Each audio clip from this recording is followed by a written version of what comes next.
Hello, boys and girls! Professor Dwight Lyman VonMoody back again to tell you more about the most incredible, amazing, fantastical book ever written.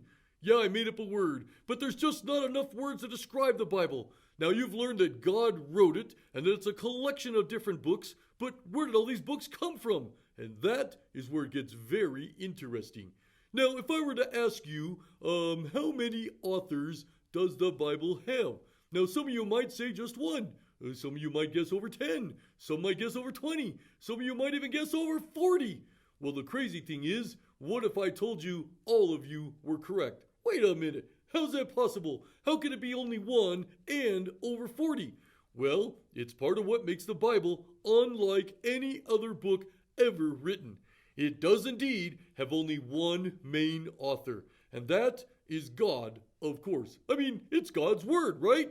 God wanted to communicate with people about who he was and why things are the way they are and how we can know him and have a relationship with him.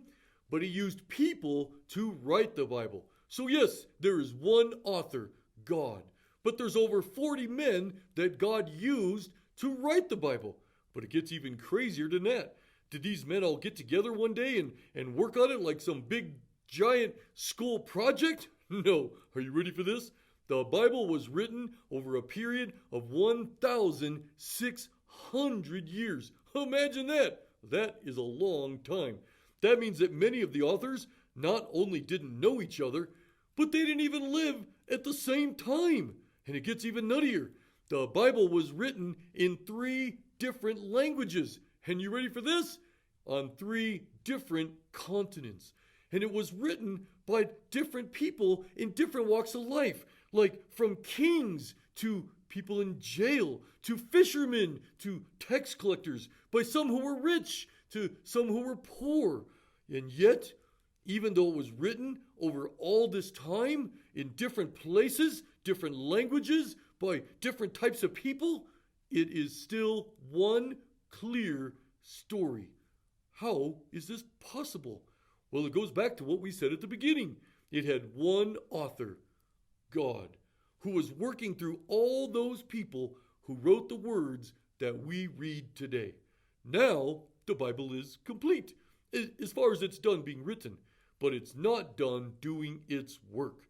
It's still helping people, changing lives, and leading people to God. It's one superific, terrifical, incredibilistic, magnificential, wonderifical, mega stupendious book. Okay, yes, I made all those words up because there's just no describing how superbical God's word truly is. Oh, I hope that you're reading it every day. In fact, I'm going to go back and read it some more right now. Catch you later.